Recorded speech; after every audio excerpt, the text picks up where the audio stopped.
नमस्कार दोस्तों, आज हम लोग देखेंगे नंबर सिस्टम से संबंधित वैसे प्रश्न जो कि एसएससी एग्जाम में पूछे गए हैं, आने वाले एग्जाम में भी पूछे जाने की संभावना है। तो वीडियो ध्यान से देखिएगा, पूरा देखिएगा। आइए देखते हैं पहला क्वेश्चन दोस्तों। किसी संख्या का 1/5 उसी संख्या के 1/7 से 10 अधिक है। किसी संख्या का, मान लीजिए वो संख्या x है, x का 1/5 मतलब x/5 उसी संख्या के x/7 से कितना अधिक है? तो कह रहा है कि 10 अधिक है। ठीक है, 10 अधिक है। 7 पचे 35, 7x और 5x यानी कि 2x बराबर कितना लिख सकते हैं हम? यहाँ पे 10 गुणे 35 लिख सकते हैं। एकदम शॉर्ट इस तरह से यूज कीजिए। अब देखेंगे 2 से काटेंगे तो 2 पचे 10 हो जाएगा। तो x बराबर हमको क्या मिल गया? यहाँ पे 5 पचे 25, 5 तेई 15, 16, 17 मिल गया, यानी कि 175 मिला। वह संख्या क्या है? 175। ऑप्शन नंबर सी दोस्तों। क्वेश्चन में कहा गया है दो संख्याओं का अंतर और गुणनफल क्रमशः 5 और 336 है। यानी आपसे कहा जा रहा है यहाँ पे x माइनस वाई बराबर दिया गया है 336 कहा गया है, और कहा गया है कि x इंटू वाई बराबर कितना दिया गया है? सॉरी, यहाँ पे आपका 5 कहा गया है, 5 है, और x इंटू वाई बराबर कितना कहा गया है? 336 है। गुणनफल 336, अंतर 5 है। यहाँ पे हम y को यहीं पे रखेंगे और y इज इक्वल टू हम लिख लेंगे 336 बटा x लिख लेंगे। अब y का वैल्यू यहाँ पे रख देंगे ना, तो y का 336 बटा x रखेंगे तो यहाँ पे हो जाएगा x स्क्वायर, नीचे से x से x में मल्टीप्लाई कर x स्क्वायर, माइनस यहाँ पे रहेगा आपका 336 इज इक्वल टू आगे आ जाएगा 5x, यही तो आएगा ना। तो इतना हम लिख सकते हैं डायरेक्ट इसको। अब देखेंगे ना, 5x को उठा के हम इधर कर सकते हैं, यही तो कर सकते हैं ना। तो x स्क्वायर माइनस 5x और माइनस 3 3 6। अब 3 3 6 का ऐसा फैक्टराइजेशन कीजिए जिसको माइनस करने पर 5 आ जाए। ठीक है, माइनस करने पे 5 आ जाए। आप अब फैक्टराइजेशन इसको कीजिए, तो ध्यान से समझिएगा यहाँ पे। अब 3 3 3 6 का फैक्टराइजेशन हमको करना है, कर लीजिए। 2 इकन्ने 2, 2 छक्के 12, 2 अट्ठे 16, 2 अट्ठे 16 और 2 चौको 8, फिर 2 चौको 8 और 2 दूनी 4, फिर 2 दूनी 4 और 2 दूनी 4, 2 इकन्ने 2, फिर 3 सत्ते 21 और फिर लास्ट में ये आ जाएगा 3 7 इकन्ने 7। बस इतना कर लीजिए। अब देखिए 2 दूनी 4 और 4 तिहाई 12 और 7 दूनी 14, 1 मिनट, 2 दूनी 4, 4 दूनी 8, 8 त्रिके 24, 7 त्रिके 21, नहीं हो रहा है। तो अब हमको क्या करना पड़ेगा? यहाँ पे देखेंगे 2 दूनी 4, 4 दूनी 8, 8 दूनी 16, 16 और 7 त्रिके 21, यानी इसका मल्टीप्लाई एक साथ, इन दोनों का एक साथ, तो 21 करेंगे। इसको माइनस करेंगे तो कितना आएगा? तो 5 ही तो आएगा। दोनों का अंतर 5 आ रहा है। अब हम जानते हैं माइनस होने पे क्या लिखा जाता है? बी का सिंबल बदलता है, केवल प्लस होता है माइनस होने पे, और सी का सिंबल नहीं बदलता है, याद रखिएगा। तो अब इसको अगर मैं सॉल्व करेंगे यहाँ पे, तो बड़ा संख्या यहाँ पे लिखते हैं 21 और छोटी संख्या को लिखते हैं 16। 16 अगर मैं नेग्लेजिबल करेंगे तो हमारी एक संख्या जो आएगी वो 21 हो जाएगी। अब 21 से 336 को भाग दे देंगे, अगर मैं यहाँ पे 336 को 21 से भाग देंगे तो कितनी बार में कटेगा? ये 16 बार में कट जाएगा। 16 बार में कटा तो एक संख्या जो है 21 आएगी और दूसरी संख्या 16 आएगी। अब इन दोनों का योग पूछ रहा है आपसे, तो 21 प्लस 16 कर लीजिए, कितना आ जाएगा? 6 1 7 और 2 1 3, यानी कि 37 आएगा इन दोनों संख्याओं का योग। ऑप्शन नंबर सी इसका सही है दोस्तों। यहाँ पे कहा गया है दो संख्याओं का योग 40, गुणनफल 375 है। उन संख्याओं के व्युत्क्रम का योग है। आपको इसमें कुछ नहीं करना है, योग को बस आपको ऊपर लिख लेना रहता है और जो गुणनफल होता है उसको नीचे लिख लेना रहता है, बस ऐसे करना रहता है दोस्तों। अब जब इस तरह से सिंपली क्वेश्चन करेंगे, आप काट दीजिए इसको, तो 5 बटे 40, 5 सत्ते 35, 36 37, 5 पचे 25, 8/75 आंसर आएगा। ऑप्शन नंबर ए जो है इसका सही है। आइए इसको देखते हैं कैसे ऐसे आंसर आया है। हम जानते हैं, मान लीजिए एक संख्या क्या होगा? x होगा और दूसरी संख्या क्या होगा? y होगा। दोनों का योग अगर मैं करेंगे तो हमको क्या मिलेगा? 40 मिलेगा। और दोनों का कह रहा है गुणनफल कितना है, तो x into Y is equal to 375 मिलेगा। अब हम देखेंगे तो 1/x और प्लस 1/y व्युत्क्रमों का योग पूछ रहा है, इसको सॉल्व करेंगे तो हमको क्या मिलेगा, xy और ऊपर मिलेगा हमको y plus x. y plus x लिखिए चाहे x प्लस वाई लिखिए, बात एक ही है। तो x प्लस वाई का वैल्यू आपका 40 है, वो 40 हमने यहाँ पे रखा है, x इंटू वाई नीचे है जिसका वैल्यू हमने नीचे रख दिया है। बस इसी ट्रिक का यूज, मतलब ये क्वेश्चन इस तरह से लगाया जाता है, इसी को ट्रिक बना करके इस तरह से रख दिया जाता है, वैल्यू आपका आंसर आ जाता है। आशा करता हूं ये प्रश्न आपको अच्छी तरह से समझ में आया होगा, इसका कॉन्सेप्ट भी समझ में आया होगा। दोस्तों यहाँ कहा गया है निम्न में सबसे छोटा भिन्न है, सबसे इन चारों में सबसे छोटा भिन्न कौन सा है। तो हम देखेंगे ना, इन दोनों के बीच में अंतर कितने का है, तो 9 और 13 के बीच में 4 का, नीचे बड़ा होना चाहिए ऊपर छोटा होना चाहिए, तभी ये रूल अप्लाई होगा। तो 9 और 13 के बीच में अंतर 4 का है। 17 और 26 के बीच में अंतर देखेंगे तो 26 17 9 का अंतर है, और फिर इन दोनों के बीच में तो एक ही का अंतर हमको दिख रहा है। और यहाँ पे अगर मैं अंतर देखेंगे तो 52 और 33, 12 में से 3 गया 9 और 4 में से 3 19 का अंतर हमको दिखने को मिल रहा है। जहाँ पे अंतर सबसे ज्यादा वही भिन्न सबसे छोटी, बस इतना ट्रिक यूज कीजिए, यानी इस कॉन्सेप्ट को दिमाग में रखिए, जहाँ पे अंतर सबसे ज्यादा वही भिन्न सबसे छोटी होगी, यानी कि 33/52 जो है सबसे छोटी भिन्न है, ऑप्शन नंबर डी। अब इसको असेंडिंग डिसेंडिंग ऑर्डर में भी आप लिख सकते हैं, सबसे छोटी भिन्न, उससे थोड़ी बड़ी भिन्न ये वाली होगी, और उससे थोड़ी बड़ी भिन्न ये वाली होगी, और सबसे बड़ी भिन्न ये वाली होगी।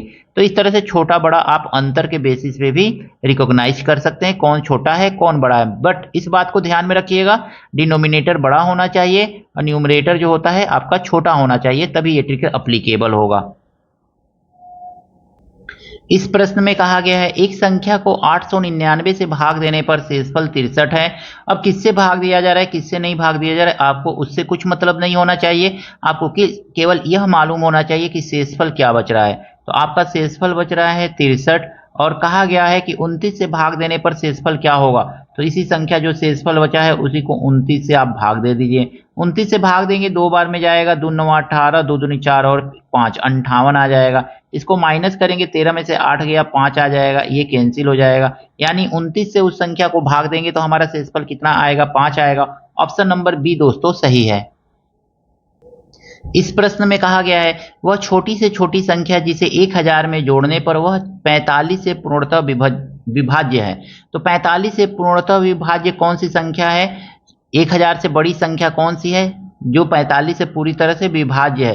तो आइए हम देखते हैं, 1000 को हम क्या करेंगे, 1000 जो दिया हुआ है इसको 45 से भाग दे दीजिए, और कुछ मत कीजिए, आप 45 से सीधे सीधे भाग दे दीजिए। 45 दूनी हो जाएगा आपका 90, माइनस कर लीजिए, माइनस करेंगे आ जाएगा 10, एक जीरो बढ़ा लीजिए, फिर 45 से भाग दीजिए, 45 दूनी 90, 90 आ गया ये, अब जीरो और ये फिर आ गया।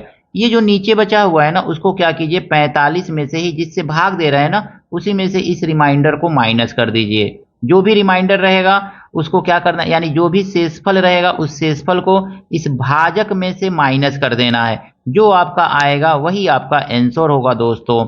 यानी कि 35 इस संख्या में जोड़ देंगे तो यह संख्या पूरी तरह से क्या होगा, 45 से कट जाएगा। 1000 में 35 जोड़ने पर संख्या जो होगा 45 से पूर्णतः विभक्त हो जाएगा। Option number A.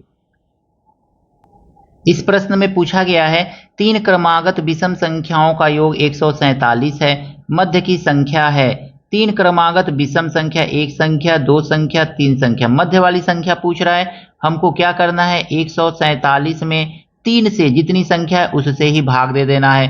3 चौको 12 और 3 नवा 27, 49 आ गया, यानी मध्य वाली संख्या हमको मिल जाती है। जब भी ऐसा क्वेश्चन दे आपको क्या करना है, जितनी संख्या है विषम संख्या 3 है, 3 से इसमें भाग दे दीजिए। भाग देने पर जो आपका आएगा वो क्या होगा, मध्य की संख्या हो जाएगी। अब इसके पहले विषम संख्या अगर मैं पूछ दे, छोटी संख्या पूछे तो 2 घटा करके लिख दीजिए, यानी 47। बड़ी वाली सबसे पूछ दे तो 2 जोड़ करके लिख दीजिए, कितना हो जाएगा, 51 हो जाएगा। सम संख्या पूछेगा तो उसके लिए अलग रूल होता है दोस्तों। विषम संख्या रहेगा, क्रमागत विषम संख्या रहेगा तो इसके लिए यही रूल होता है। तो ऑप्शन नंबर कौन सा सही है, बीच वाली संख्या पूछा है 49 है, ऑप्शन नंबर सी इसका सही है। प्रश्न में कहा गया है 100 और 200 के बीच की सभी प्राकृत संख्या जो 3 से विभाज्य है का योग है।